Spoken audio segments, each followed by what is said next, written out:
ကျွန်တော်တို့ရဲ့လက်ရှိနိုင်ငံရေးချင်းအောင်မှာလဲစစ်အာဏာရှင်စနစ်ကိုကျွန်တော်ချုပ်ငြိမ်းဖို့ကျွန်တော်ကိုယ်ပိုင်ပြဋ္ဌာန်းခွင့်ပြေဝရှိတဲ့ Federal Democracy ပြည်ထောင်စုကိုခုနတိဆောက်ဖို့ခရိုင်ယူကမြို့သားစီးရုံးရဲ့ခုနချမှတ်ထားတဲ့နိုင်ငံရေးလမ်းစဉ်လုပ်ငန်းစဉ်တွေအောက်မှာဒီလူငယ်စီးရုံးရဲ့ဒီဇိုင်းမရပ်တည်မှုပါဝင်မှုစ조사အထောက်မှုတွေဟာလဲဒီလူငယ်စီးရုံးရဲ့သမိုင်းနဲ့တက်တည်တရားကိုပြခဲ့တာလဲတွေ့ရမှာဖြစ်ပါတယ်လက်ရှိပကတိချင်းတွေမှာလဲခရိုင်ယူကမြို့သားစီးရုံးရဲ့တော်လိုင်းကာလကောတုလီပတိညင်ကိုဖွဲ့စည်းတည်ဆောက်ခြင်းနဲ့အတူနိုင်ငံရေးဆိုင်ရာအမျိုးသားရေးဆိုင်ရာ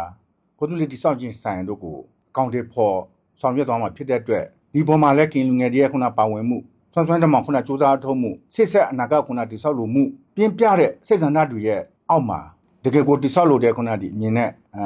ကင်လူငယ်တွေရဲ့ဆွမ်းဆွမ်းတမောင်ပါဝင်မှုကိုဒီကနေလည်းကျွန်တော်အသိမှတ်ပြုကြောင်းပြောလိုပါတယ်ကျွန်တော်ဒီကနေ့ဆိုရင်ကင်လူငယ်အစည်းအရုံးရဲ့39နှစ်ပြည့်ထဲမှာကျွန်တော်ကင်လူငယ်ရဲ့ဂုဏ်ဝိသေသတတ်မှတ်ချက်အတိုင်းငွေရနုပြိုတဲ့လမ်းဆန်းတဲ့လူငယ်တွေဖြစ်တဲ့အတွက်အရင်ပြည့်နဲ့စွမ်းစွမ်းနိုင်မှုစူးစမ်းမှာဖြစ်သလိုစီလုံးမှုကိုအခြေခံတဲ့စီယိုရေးဆိုင်ရာတည်ဆောက်မှုကိုလည်းကျွန်တော်လူငယ်တွေအနေနဲ့စူးစမ်းလှုပ်ဆောင်သွားကြရမှာလို့လိုပါတယ်တစ်ဖက်မှာလည်းနှစ်ပေါင်းများစွာနီးမျိုးမျိုးပုံစံမျိုးမျိုးနဲ့ပြည်မျိုးသားတွေဂျားမှာမတူညီတဲ့အမြင်တွေရှိနေအောင်တူညီမှုတွေစုစည်းလို့မရအောင်လှုပ်ဆောင်နေကြတဲ့ခင်းချင်းတဲ့အခြေအနေအောက်မှာလက်ရှိကင်လူငယ်တွေအနေနဲ့တို့ပြည်မျိုးသားစီလုံးညီညွတ်ရေးကိုခုနကဒီအခြေခံပြီးတော့တစ်ဖက်မှာအမှန်တရားကိုလက်ခံတဲ့လူငယ်တွေရပ်တည်မှုပြုရမှာဖြစ်တဲ့အပြင်ကျွန်တော်တကယ်ကိုဂုဏ်ပြုထိုက်တဲ့လူငယ်တွေခုနကဒီဖြစ်လာအောင်လဲကျွန်တော်စူးစမ်းဆောင်ရွက်သွားကြဖို့တိုက်တွန်းလိုပါတယ်ဒီကနေ့မှဆိုလဲကျွန်တော်သိတဲ့အတိုင်းပြည်မျိုးသားဒုတိယလုံးရဲ့လိုချင်တဲ့အမျိုးသားဆိုင်လွတ်မြောက်မှုအောက်ကကိုယ်ပိုင်ပြဋ္ဌာန်းခွင့်ပြေဝရှိတဲ့ကောတုလီကင်ပြည်တိဆောက်ဖို့ရဲ့အခြေကာလနဲ့အခန်းကဏ္ဍဟာဒီလက်ရှိအခြေအနေမှာတော့ကျွန်တော်စိတ်ခေါ်မှုများနဲ့ခုနကဒီရှိနေသလိုဒီပုံမှာလည်းခုနကျွန်တော်စူးစမ်းတိဆောက်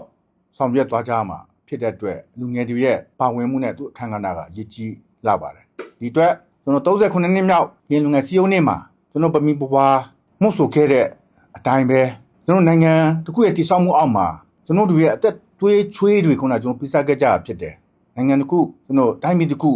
တိဆောက်ဖို့ဟာကျွန်တော်အသက်သွေးချွေးခန္ဓာတွေခုနပြသပတဲ့ခုနဒီမရသလိုနေ့နိုင်ငံချင်းပြသခြင်းနဲ့တော်လှန်မှုနဲ့အတူရပ်တည်သွားပြီးတော့ဘာဝင်ချီတက်တိုက်ပွဲဝင်ရမယ်လုပ်ငန်းစဉ်တွေတဲ့အခါကရင်လူငယ်တွေရဲ့စိတ်ဆက်ခုနဒီပါဝင်မှုမှာတို့တွေလိုချင်တဲ့ခိမျိုးသားတို့တရားလိုချင်တဲ့ကျွန်တော်ဂေါတုလေတိဆောက်ခြင်းကိုလည်းကျွန်တော်အားလုံးကတက်ညီလက်ညီစူးစမ်းတိဆောက်ကြရမှာဖြစ်ပါတယ်ဒီအတွက်39နှစ်မြောက်ကရင်လူငယ်စီယုံနေကနေကရင်လူငယ်တို့တရားလုံးရဲ့စုစည်းမှုညီညာမှုခိုင်မြဲကြစ်လက်တဲ့တွဲလက်တွေကိုကျွန်တော်ချိတ်ဆက်အားပြုယူရင်းကျွန်တော်ကိမျိုးသားတွေလိုချင်တဲ့ဂေါတုလေကရင်ပြည်ကိုကျွန်တော်စူးစမ်း